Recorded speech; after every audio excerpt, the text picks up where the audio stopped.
Osman Eren'e de bizzat çekimle gönderelim.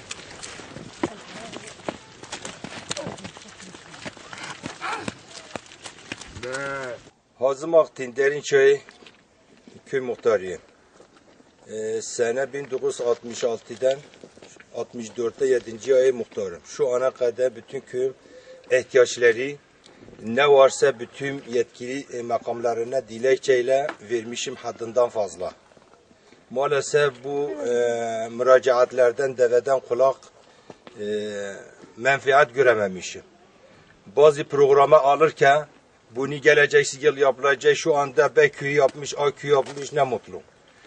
Şirvan halkına, ben kendi Kazan'ın halkına diyelim de. Kime hizmet yaparsa sanki bana yapmış. Bu kadar memnun oluyorum da. Ama sıra bana geldiğin zaman, ödenek Ankara'dan geldiğin zaman, avraklar elimden.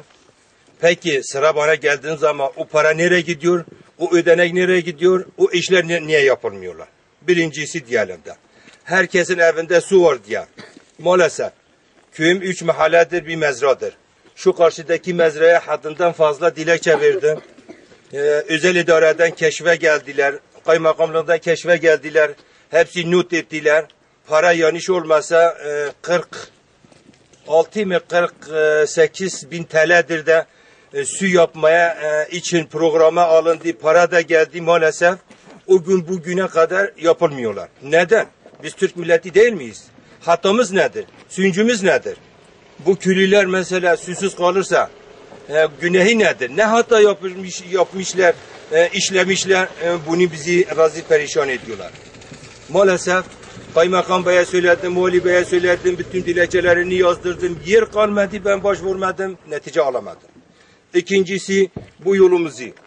5 kere ben Kaymakam Bey'den, Vali Bey'den, özel idaremeden, o zaman YSA vardı, YSA'dan bilgi aldım da yolunuzu ödenensini yapılmıştı. Ha Şirvan'da bir köy asfalt yok ki diye.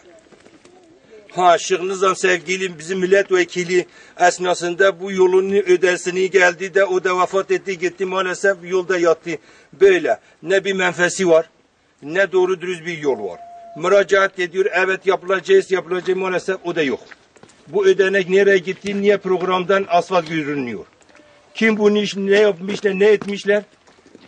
Cezası ne varsa devlet versin diye. Üçüncüsünü diyelim. Üçüncüsü bizim bir sağlık evi binesi vardı. Devlet yapılmış. Allah razı olsun devletten. Ne mutlu.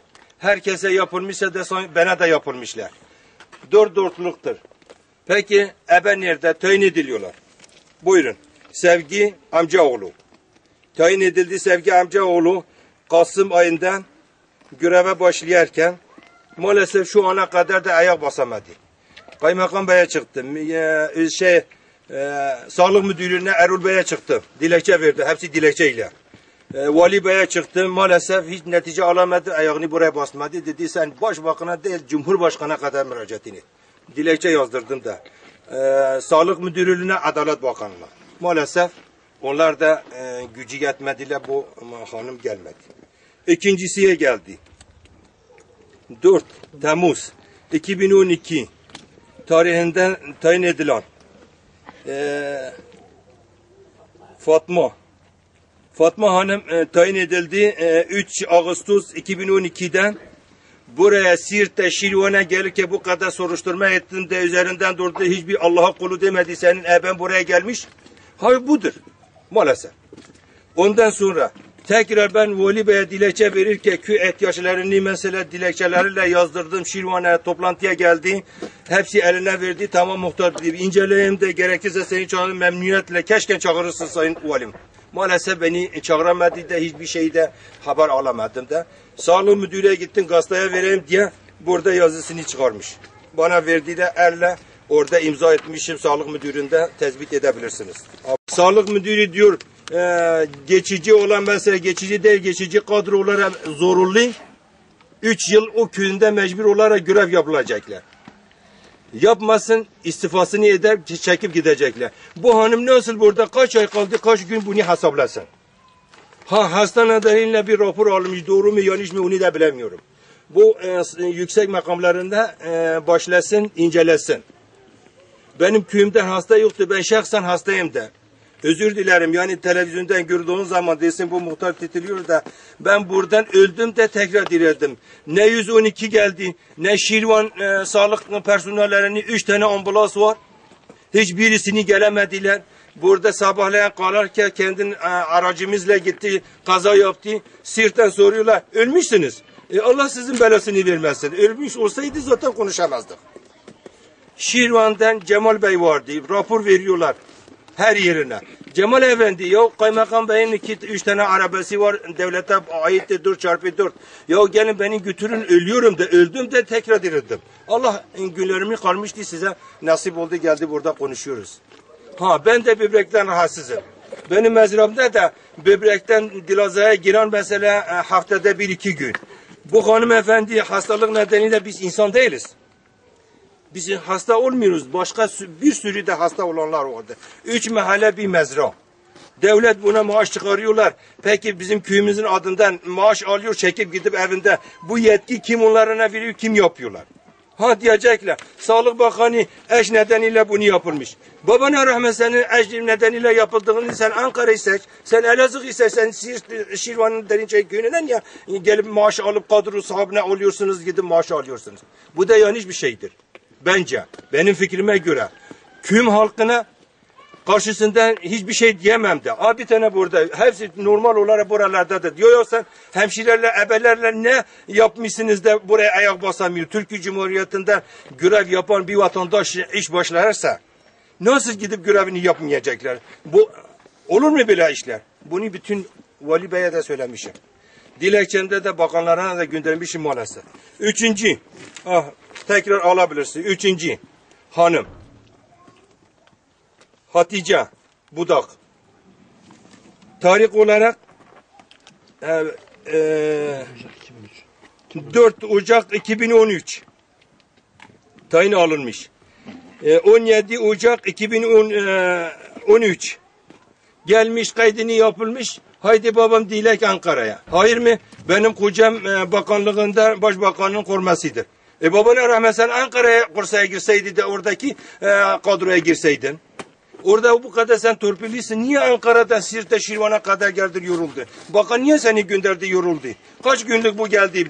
Dün de aradım, hastanedeydim, gittim sağlık müdürüne. Ettim etmedi, onu göremedim.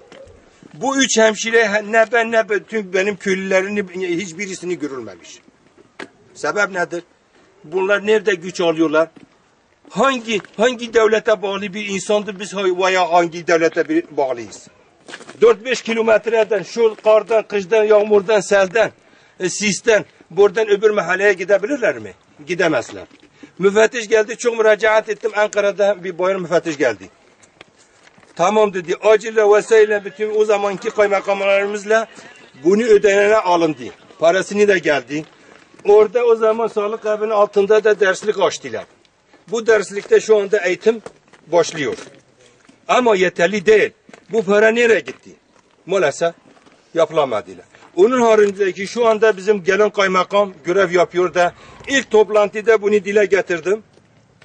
Söylediğin zaman Ahmet Barlaz'dır yanlış olmasa müdür vekili, Milli Eğitim Müdür Vekiliydi. Ahmet Bey dedi bir derslik yapalım, 1-2 köyden derslik acı istiyorlar yapalım diye. Evet Sayın Kaymakam Bey, kaç para gidiyor? 80.000 TL gidiyor. Dedi 3'ün yerinde bir tane yapalım. Sayın Kaymakam Bey dedim 80.000 TL. Müdür vekili bunu diyerken bana verin, ben 2 derslik 2 lojman yaptırırım. Bir derslik çocuklar için, bir derslik de anaokulu için. Lojman da üstünden yaparım. Yapar mısınız dedim, yaparım. Dedi noter huzurundan dedi kabul ediyorum.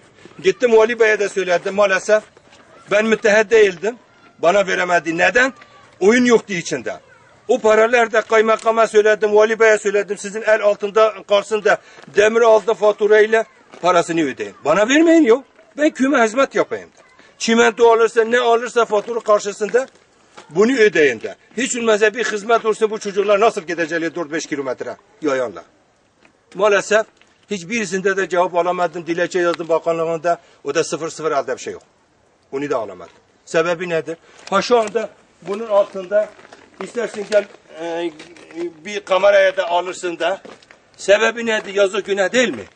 Bize günahtır. Şu anda çapalar bizim suyumuz da kesti. Tamam, su kesilmiştir şu anda. Su gelirse de menfaat yiyor. Ama benim öbür mahallem hiçbir damla su yoktur. Bu derelerde, o derelerden çekiyorlar, olan çocuk sahibi değil mi?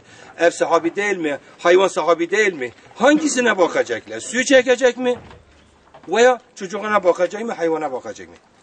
Maalesef bunu da ödeneği de geldi, soruşturma edin, yetkililer soruşturma etsin de o para nereye gitti, nereye gitti? Benim köyümden daha fazla perişan bir köy olsa da yapmışsa da ne mutlu.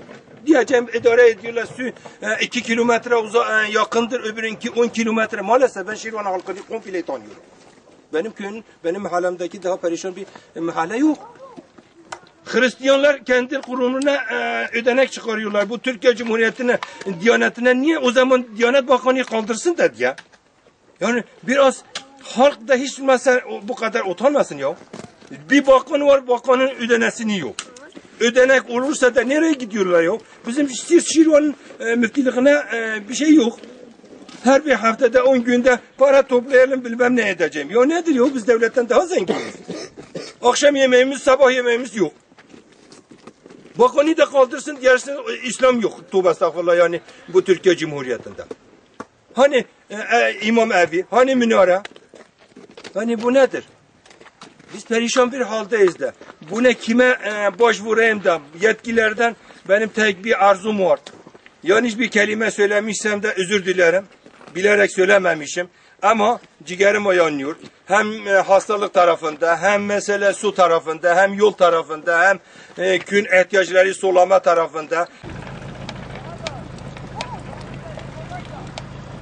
Evet, gördüğünüz gibi köylü halkı buradan sularını dolduruyor ve yaklaşık 2-3 kilometre uzaktaki evlerine suyu götürmeye çalışıyor.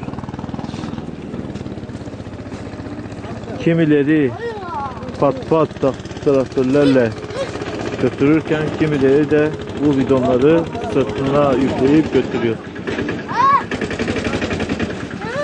نبریم ام زحف شپرزی آوینم دواره دچن آوا خواترن جلی ما قرج مولی دبار ما جلی ما زار ما نکرم سر جلی وان جیبشون فرق یاف مولا ما دتنه آوا محلها یا محلها یا متنه و محلها فرق یاف نما دتنه درد ما آوا هما Peki Öveş kütlenin. ام آوا دچن وی جمی خوری نهاتینه لیچ الوهیا و زاروش صبی و چونش وی آوه دکشن تنه رازیلن وی برفیده وی حرید فراوه متنه درد ما آوه هما اره والله. Ben buradan müracaat ediyorum. Buradan ta Ankara'ya kadar müracaat. Bu hem suyu hem yolu hem de her gelen şeylerin de elimize ulaşmadığı için her yere ben çağırıyorum, rica da ediyorum bile. Arkadaşlar, bu taş kayadan gelirken burada insan yaşıyordu. O anda insan bu evde yaşıyordu. Bu taş oradan gelirken buraya vurmuş. O sebeple bütün bu mahalle sonuna kadar ileriden de çok evler vardı. Bunlar boşanmış gitmişler burayı. Burayı terk etmişler. Bu kayaların yüzünde burayı terk edip gitmişler. Peki bu taş buraya çarparken içerisinde insan var mıydı? Evet, insan, benim oğlum kendisi çocuk, 5 tane çocuk sahibi içindeydi. Benim oğlum. Peki bu taşın buraya çarpmasından sonra mı tehlikeden korkup burayı terk ettiler? Evet. Burası çarptıktan sonra biz burayı mecbur kaldık, terk ettik. Yani yapmaya kalkışamadık. İkinci sefer yapmaya kalkışamadık. Çünkü gücümüz de yoktu. Bir de tehlike olduğundan dolayı biz burayı terk ettik.